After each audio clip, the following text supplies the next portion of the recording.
I realized I didn't put up the dev stream rewatch party onto my channel, but I wanted to jot down my thoughts on the upcoming Focus 3.0 changes, so let's get into it. Focus 3.0 will make me quit WarFrame. What? Nah, no, it won't. Generally speaking, I am looking forward to these changes, okay folks? For example, the operators, they're getting abilities, kind of like how the Drifter got abilities in the new war. That's really, really cool. Also, the idea of pressing the melee button, you're no longer going to be doing a Void Blast, you're going to be insta-swapping to the WarFrame to do a melee attack. I think that's going to make things a lot more smoother, but I am sort of mourning the loss of Void Blast, and I'll talk about that when I get to Madurai. But there is, of course, one major change that's coming to operators that I'm still not convinced about, and that is, of course, the Void Sling. From what I've seen, it seems like it's trying to fix a problem that never existed, and it's kind of, in my opinion, making it worse, a bit more janky. You want to talk about things that are clunky. I get the feeling that Void Sling is a bit more clunky than the current Void Dash, but I don't know. Let me know in the comments what you think about that. Seems like when I did a poll, more people are liking the Void Sling, or maybe I just worded that poll incorrectly.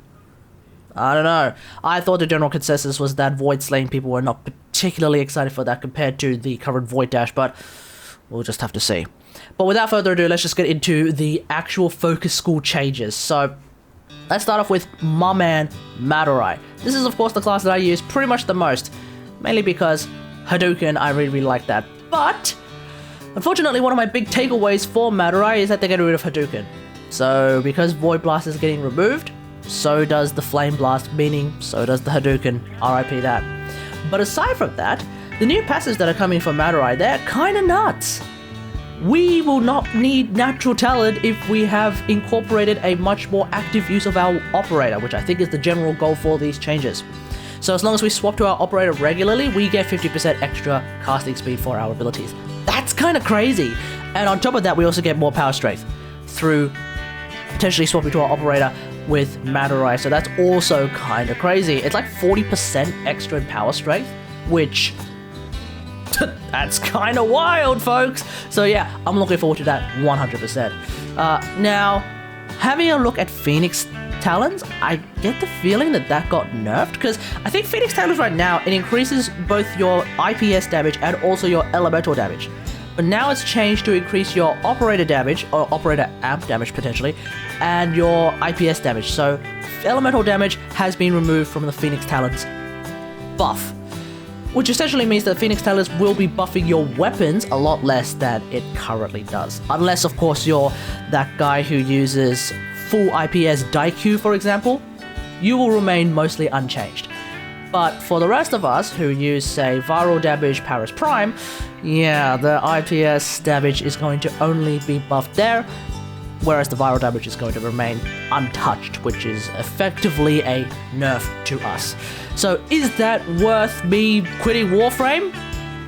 Nope, I'll still keep playing. There's also going to be a new vulnerability ability that is coming to Madurai, and it's going to sound pretty interesting. I think it's going to be effectively like a Sarin mechanic, so we're just going to have to see how that turns out. I think the idea is you make some enemies vulnerable, and if you kill them, that spreads. So maybe that's actually less to do with being like a Sarin and more to do with like the Rest and Rage augment, in the sense that it's more like the Rage augment. I don't know, we'll have to see. But either way, that's the big takeaway from Madurai. Oh wait, there's also another big takeaway, and that is of course the Void Strike change. Now of course, this one has been quite controversial for the past couple of weeks, ever since they revealed the change to Void Strike. So amongst the Eidolon hunters, they are of course calling it a nerf, and it makes sense. I totally understand where they're coming from. Originally, I didn't understand where they were coming from, now I understand where they came from.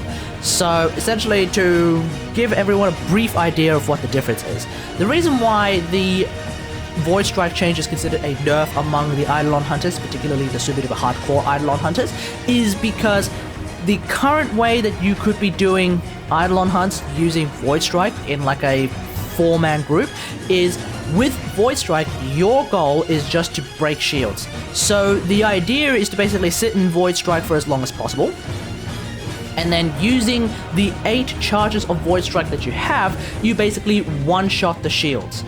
So you use one charge to one-shot a shield, then you use the next charge to one-shot the next shield, etc, etc, etc. You can basically do that for, I think, like 2 Eidolons, and then you can sort of figure it out from there. But with the new Void Strike change, because there is a 40-second cooldown, you're not able to do this particular kind of strategy anymore. So for the Eidolon hunters who have been doing that for the longest time, this is definitely going to be a nerf to you. But I will now defer to Asian Invasion Plays, who is, I think, the predominant Eidolon hunting guide person to listen to when it comes to Eidolon hunts. And I think the general consensus from him is that in the end, what does this focus update affect for Eidolon hunts? It only affects people chasing current world records and those chasing solo 6x3s. Everything else, it doesn't matter. It's still doable. Duo, trio, and 4-man 6x3 is still easy. You just rotate stacks now, which is the same as the strats from back in 2017. So you just can't leech. We're just reverting to old ancient setups, and for the bottom end, if you're still climbing the ladder at say 3x or 4x, this is a massive buff and a very good thing. It makes it easier for you to grasp the ropes and less of a grind to learn how to perform the meta strats properly. Meanwhile, though, thousands of miles away, as someone who doesn't Eidolon hunt all that often, or rather, I'm actually interested more in Steel Path Eidolon hunting, I think this is going to be fantastic. The idea of pressing one button and doing 10 times damage, yeah, that's kind of wild to me. Like, any way you see this, that's kind of wild. It also would probably mean that fighting Steel Path Eidolons becomes a lot more easier, which is fine. I would like to see how that turns out in the first place, but we'll just see how that goes. Overall, I am looking very forward to these changes, and hopefully this means I incorporate my operator into my general gameplay. We'll just have to see. Now let's move on to the next one, which of course is Zenurik. Zenurik, of course, being a very, very popular focus school. I guess my big takeaway for Zenurik is, what in tarnation was DE thinking when they removed Energizing Dash? And then they replaced it with Wellspring. Oh my friggin' god, have you seen this ability? The idea is you press a button and you instantly make your zone of energy regeneration, much the same way that when you dash you make your zone of energy regeneration. Cool. But then if you press 1 again, you make that zone bigger. You make it last longer. And it has more power strength. Ooh. It gives your WarFrame power strength. That, my friends, is kind of nuts. Surely we don't have to manage our energy drops anymore. Hey. You know who I'm talking about. Anyway, there's also going to be a double headshot damage on enemies who get slowed with the other ability. That's going to be pretty interesting. But, I mean, I think anyone who plays Zenurik is only interested in the whole idea about Wellspring, and that is definitely my big takeaway when it comes to Zenurik. So, really interested to see how that turns out, because I think that's going to be overpowered.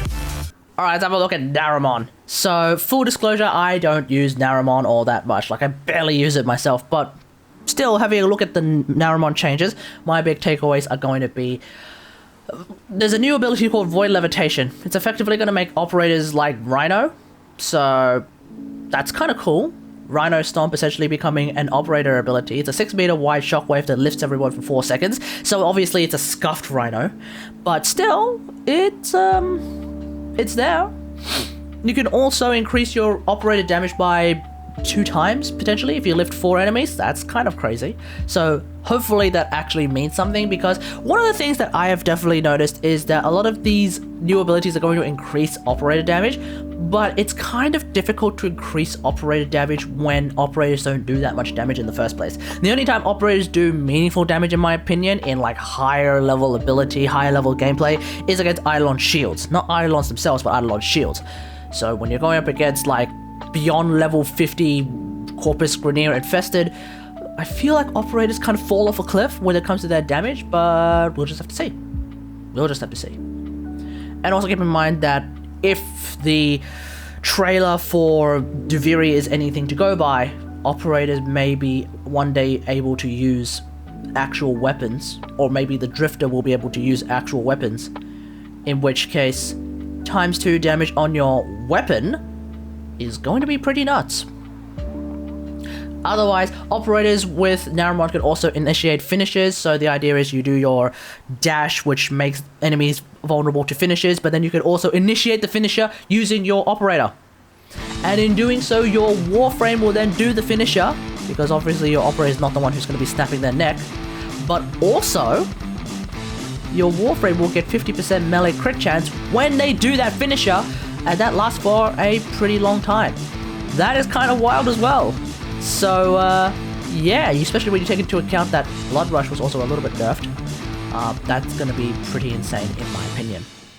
Alright, let's have a look at Unariu or Unariu. Let me know in the comments how you pronounce that particular name. Full disclosure, I don't think I've ever used Unariu myself, but maybe I will. Or maybe I won't, actually, because the big takeaways for me are that Inaros is about to become even more irrelevant than ever before. Because the Sarcophagus passive is now the new Unariu Waybound, ladies and gentlemen. Yeah. That's pretty insane. Lasting Grasp is what it's called, and it is apparently a Waybound ability, a Waybound passive. So when your Warframe dies, you immediately go to your operator. And with your operator, you need to somehow land 4 kills in order to revive your Warframe. Now, I don't know how effective that's going to be. It could be about as effective as the current Sarcophagus passive past level 50 content. We'll just have to see.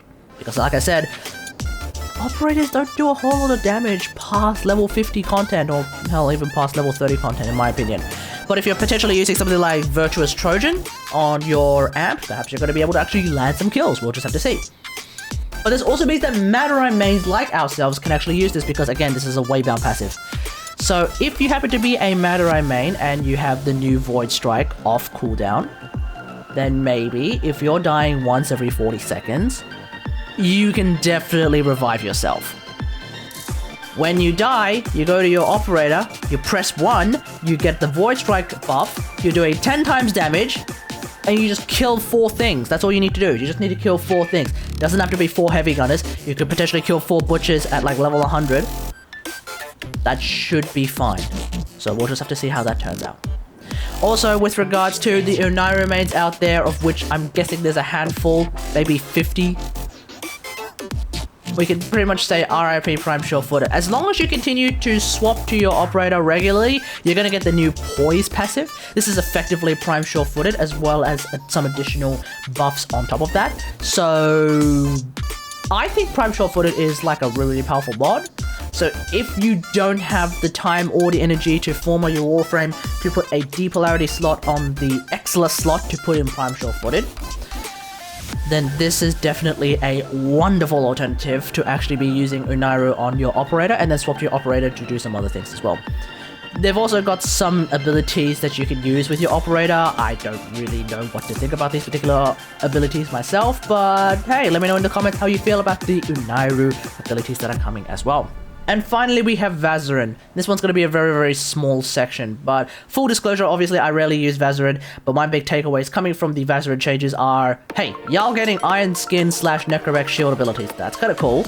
And you're also going to be getting faster revives on top of your instant revives, so that's going to be really, really awesome as well.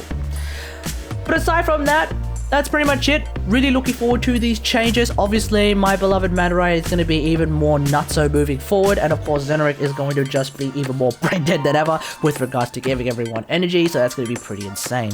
Obviously, they're trying to promote more active use of your operator, which I definitely 100% agree with. The idea of bringing your operator and incorporating your operator into your gameplay, I think is definitely something that should be really, really cool and really, really important. So for those of us who don't really care about operators anyway, this is not going to affect your gameplay at all.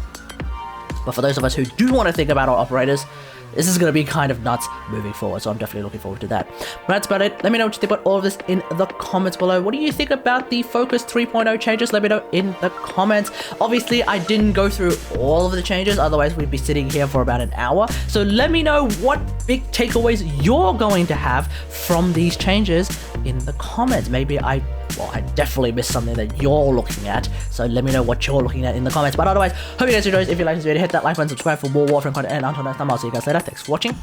Bye!